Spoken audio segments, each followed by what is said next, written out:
Dentro de la serie Literatura y Gastronomía Sicilianas, hoy nos vamos a centrar en la narrativa de mujeres, en este caso sicilianas, que hablan en sus obras de cocina, de comida. ¿La cocina es una cosa de mujeres? ¿Hablar de recetas, de la preparación y presentación de platos es solo un motivo de conversación banal entre amas de casa? Nos vamos a responder enseguida y nos lo van a responder inmediatamente, pero antes tengo que presentar al profesor Salvatore Bartolotta, profesor del Departamento de Filología de nuestra Universidad de la UNED. Muchas gracias. Gracias a ti. Y también está con nosotros una invitada muy especial, Milagro Martín Clavijo, que nos está acompañando en esta serie de programas. Ella también pertenece al Departamento de Filología de la Universidad de Salamanca. Bienvenida. Muchas gracias. Me hacía todas estas preguntas, si la cocina es algo de mujeres, si esto de hablar de recetas o de preparación es un motivo de conversación banal, además, entre amas de casa, o es algo más. La verdad es que durante siglos la mujer se ha visto relegada a la casa y dentro de esta a la cocina, quizá el único lugar en el que es la protagonista absoluta, bien como reina o como sierva, eso ya es otra cosa. Cocinar para alimentar a los suyos es una función propia de la mujer. La alimentación, el suministro de lo necesario para la vida. Un papel, pero al que se puede acceder desde distintas perspectivas. ¿Qué perspectiva nos trae hoy aquí? La propuesta que traigo hoy aquí es una nueva forma de acceder a este papel de la mujer y la cocina. Una perspectiva nueva por la que han optado un número cada vez más alto de escritoras en todo el mundo y para las que hablar de cocina significa mucho más que dar una receta o alimentar a los otros. Es decir, a través de la cocina se accede a la memoria, al pasado, a las tradiciones. También se adquiere una nueva relación con el ser mujer, con su propia identidad. Se convierte incluso en instrumento para la emancipación femenina o en un medio para expresar lo más íntimo, es decir, se convierte en una herramienta indispensable también para la lucha por los derechos más básicos. ¿Una literatura hecha de comida, entonces? Sí, una literatura hecha de comida, sobre todo en los últimos años, donde la presencia de la comida en la literatura es cada vez más insistente y ha aumentado el número de obras en las que la cocina tiene un papel fundamental y muchas veces es la protagonista absoluta. Este fenómeno literario parece estar difundido particularmente en la literatura femenina. En líneas generales, ¿podemos hablar de un filón de novelas golosas o gastronómicas escritas por mujeres? Bien, sí, novelas golosas o gastronómicas, es decir, se trata de obras en las que es el paladar el que tiene un papel central. Sobre todo en los últimos 20 años, ¿no? Hay muchísimas autoras que han sabido conjugar el placer de la lectura con la evocación de platos que son muy apetitosos. Yo creo que lo mejor es verlo con algún ejemplo. Quizá el más claro para todos es la obra de Como agua para chocolate, una obra de la mexicana Laura Esquivel, ya fijaros del 89, que se llama también Una novela picante. O, por ejemplo, también la obra de Isabel Allende, Afrodita. Esta vez nos viene desde Chile, en 1997, y son también unos relatos, recetas y otros afrodisíacos, como lo califica la autora. Hablamos, por tanto, de un fenómeno a nivel mundial. ¿Y en Italia cómo está la situación? Italia no va a ser una excepción. Y también últimamente nos encontramos con un número creciente de escritoras que optan por hablar de la comida, pero para ir siempre más allá. Para explorar el alma humana, para dar respuestas a muchas cuestiones que están todavía sin resolver, para conocerse a sí mismas. Yo me voy a centrar sobre todo en las escritoras que son sicilianas, ¿no? Pero bueno, sirven como ejemplo para ver cómo son estas novelas golosas, y cómo la comida sirve de hilo conductor para diferentes temáticas. ¿Y por quién empezamos? Yo creo que un ejemplo claro e importante podría ser Giuseppina Torregrossa. ¿Qué nos puedes contar de su vida, de su biografía, para que podamos un poco situarla en el espacio y en el tiempo? Yo creo que es mejor que dejemos que ella misma se presente. Además lo hace muy brevemente. Y cito, dice: «He nacido en Palermo, tengo 3 hijos y un perro. Me he licenciado en Medicina en la Universidad de Roma y me he especializado en ginecología y obstetricia. Trabajo en Roma. En el tiempo libre escribo historias de vida vivida». Bueno, estas historias de vida vivida son las que nos interesan. De hecho, empieza a publicar en el 2007 con la primera obra, que se llama La degustadora. A la que siguen, sobre todo, la que más nos interesa, que es un dulce par de senos, en italiano es il conto delle mine, y llega, por ejemplo, hasta el 2012 con Panza y Presenza. En español solo se ha publicado una, que es la de un dulce par de senos, ahora en el 2011. En sus obras trata el tema de la comida. Sí, siempre hay una relación muy estrecha entre mujeres, por un lado, comida y la tierra de nacimiento, en este caso Sicilia. Pero sobre todo van a ser dos obras en las que nos centraremos. Una es La degustadora y la otra Un dulce par de senos. ¿Y cómo nace esta relación entre las mujeres y la comida que está presente en sus obras?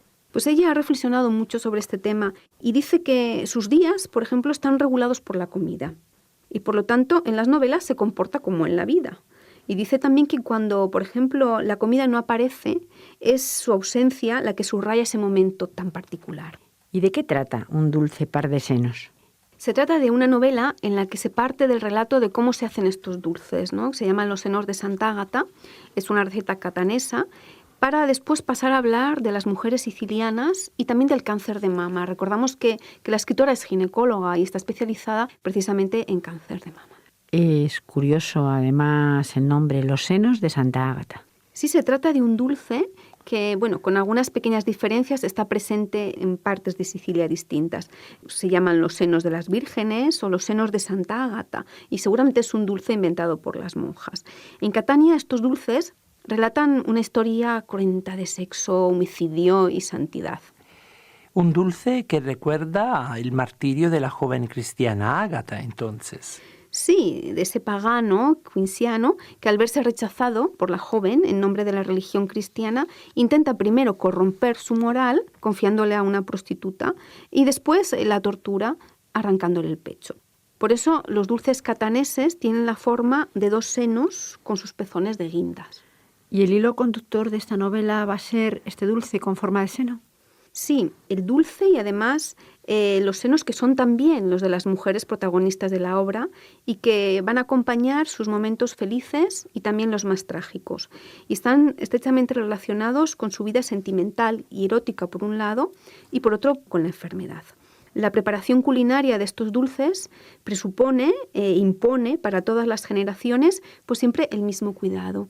Un cuidado que tienen estas mujeres también con su propio seno, ¿no? Mujeres que se muestran orgullosas de ese regalo de Dios y que son las mujeres de una misma familia que atraviesan sus vidas apasionadas y en casos muy difíciles y hacen de este don de Dios un reclamo también hipnótico para los hombres. De hecho, la obra empieza con la receta de estos senos de Santa Ágata y luego a partir de ahí se desarrolla la obra. Pero no es una novela de recetas. No, propiamente dicha no. Aunque sí nos encontramos con que la cocina, los ingredientes, son muy importantes para las protagonistas y de alguna manera les sirven también como guía en la vida. Pues hablamos de las protagonistas. ¿Quiénes son? Básicamente son mujeres, las mujeres de una familia, aunque la narradora sea Agatina, que es la última. Ella contará la historia de su bisabuela, de sus abuelas, de sus tías, de su madre y también su propia historia. Y todas las historias giran alrededor de los senos. Sí, tanto del dulce como del seno femenino y su relación, ya he dicho antes, con el amor y el sexo y también con la enfermedad. Una de las protagonistas es la bisabuela de Agatina. ¿Cuál es su historia? Es una mujer que vive entre el siglo XIX y el siglo XX en un pueblo cercano a Catania. Y os voy a hacer una pequeña cita, ¿no?, para que veáis un poco también el tono de la novela. Dice: la devoción de Luisa por Santa Ágata nació la noche en que Gaetano, que es el marido, le desabrochó la blusa y empezó a atormentarle el seno por primera vez. El placer fue tan agudo que sintió lo que significa el éxtasis. El gran bienestar que le siguió le pareció una obra de Dios, a través de Santa Ágata, que es la santa que protege el pecho de las mujeres.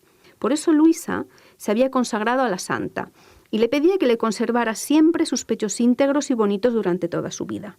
El marido, al que solo pensar en ese pecho generoso regalaba erecciones fuera de lo común, compartía el sentimiento religioso de la mujer.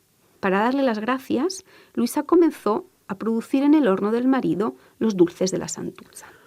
Una relación además curiosa en la que ese lado picante, ese lado además de la gastronomía está todo unido y es una relación positiva con el seno y también con su pareja, claro. Sí, de hecho, Luisa será la primera mujer de la familia que tendrá esta relación también con Santa Ágata y será la primera que tendrá cáncer de mama. Y de hecho, va a morir muy joven. ¿Son del mismo signo las historias de su familia? No, la historia, por ejemplo, de la abuela Ágata, como veis el nombre se repite, es muy distinta a la de su madre Luisa, tanto desde el punto sentimental como el del erótico, ¿no? De hecho, ella dice que cuando se casa, se había traído muy poquitas cosas. Se trae una profunda fe cristiana en el corazón y una gran devoción por Santa Ágata en el alma, ¿no? Y luego esos olores del horno donde trabajaban sus padres. De hecho, esta mujer se casa con un hombre muy celoso que obliga a su mujer a vendarse el pecho y que no la va a tocar nunca. Ni siquiera el marido va a compartir su fe por Santa Ágata. Como buen palermitano, ¿no? Pues él adoraba a Santa Rosalía y no a Santa Ágata. Pero bueno, abuela y bisabuela sí que comparten el amor por la comida y sobre todo por los dulces. En la novela se habla siempre de mujeres con relación a la gastronomía, ¿no? Y se habla también de la herencia, no solo gastronómica, la herencia también de enfermedad y la herencia de carácter que se transmite de madres a hijas, a nietas, porque un dulce no es solo un dulce, sino que lleva un saco pesado de significados, de afectos, de miedos, de alegrías, de fe. Una historia además que se repite, aunque cada vez también sea distinta. Sí, en este sentido, cada personaje es un mundo distinto, pero todas las historias se van entretejiendo. De hecho, la novela empieza y termina de la misma manera, como si la vida de la protagonista Agatina, también ella enferma de cáncer de mama, y a la que además se le ha extirpado un seno, se recondujera a la de sus antepasadas. De hecho, si la obra empieza con la narración de Agatina de la vigilia de la fiesta de Santa Ágata, en la que junto a su abuela preparaban los dulces a la Virgen, la obra va a terminar con Agatina en la misma fecha haciendo lo mismo, pero esta vez con su hijo Santino. Las palabras, la historia que cuenta del martirio de Santa Ágata son iguales, como si de un ritual se tratara. La otra obra de Giuseppina Torregrossa, que habla también de mujeres y de comida, es La degustadora. ¿Cuál es la trama de esta novela? Aquí la protagonista se llama Anchiluzza y es una mujer que va a tener que reinventarse la vida de un día para otro cuando su marido desaparece improvisamente y no da ningún tipo de explicaciones. Entonces se va a quedar sola en el pueblo con 2 niñas pequeñas a su cargo. Ella es verdad que tiene una licenciatura, pero nunca ha trabajado fuera de casa, solo se ha ocupado de la casa y de la familia. Ahora tiene que cambiar de vida, al principio a su pesar. Va a abrir una tienda de productos típicos sicilianos en un pueblo de la costa y allí poco a poco se va a construir una vida y se va también a encontrar a sí misma. ¿Y va a ser precisamente la comida la que le va a ayudar? Sí, a través de los platos que va cocinando va reconquistando la vida y va a aprender también a disfrutar de la vida. Prepara platos y ama sin límites. En su tienda, cuando aprieta el calor, va a coger cuerpos y va a alimentarlos en todos los sentidos. Una novela que asocia los placeres de la comida con los de la carne. Sí, comida como placer de los sentidos, como un placer pleno, total, como un placer goloso, en el que participan todos los sentidos, el olfato, el tacto, la vista, el gusto. Una comida también como vehículo de la memoria de los cuerpos, es decir, en este caso Anchiluzza, que había perdido su propio cuerpo. Una historia que es también la historia de una emancipación femenina, con el hilo conductor del erotismo y la comida. ¿Pero cuándo da comienzo esa emancipación? Bueno, cuando ella se da cuenta que su marido, Gaetano, ha desaparecido, que se ha quedado sola, al principio se desespera. Y en un primer momento ella deja de cocinar. Pero poco a poco vuelve otra vez a la cocina, ¿no? Y en un momento dado dice, cocinar me relaja, me calma el corazón y la respiración. No pienso en nada más y después me siento bien. Es un poco una terapia. ¿Cómo está estructurada la novela?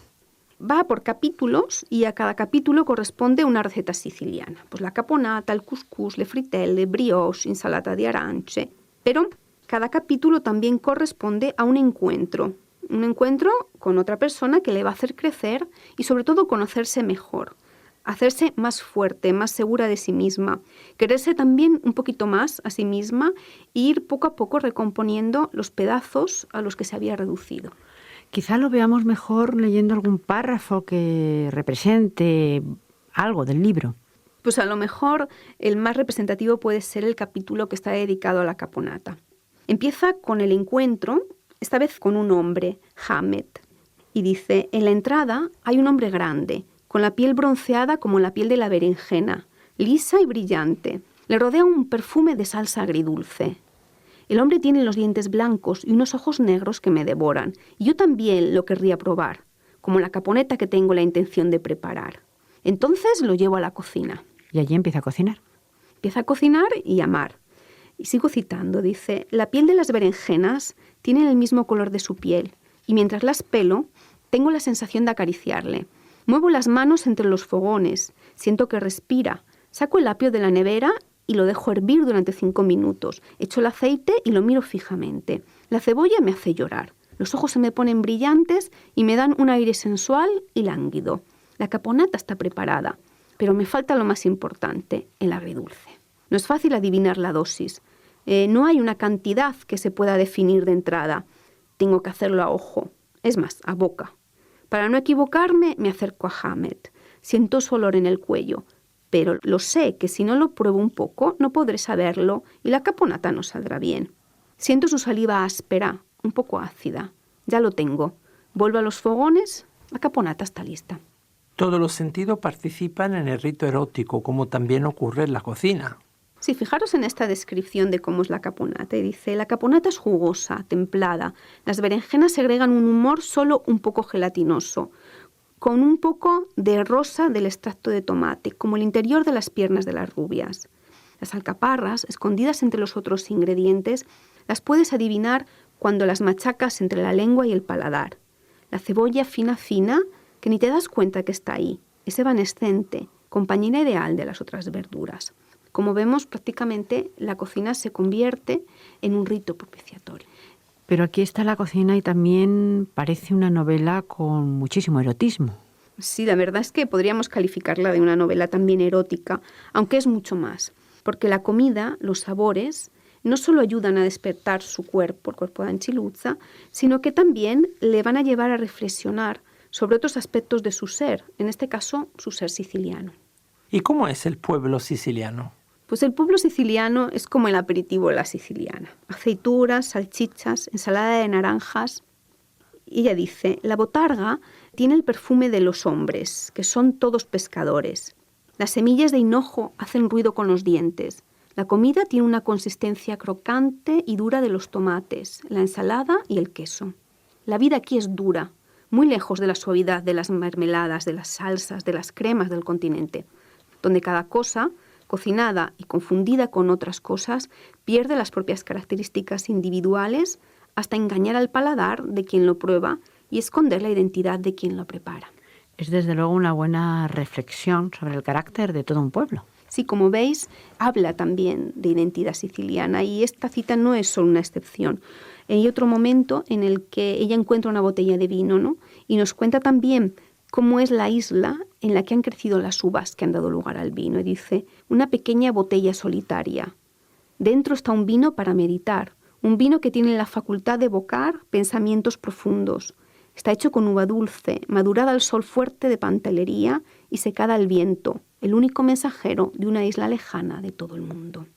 Pero hay otras escritoras, también sicilianas, que nos hablan de comida, de alimentos en sus novelas.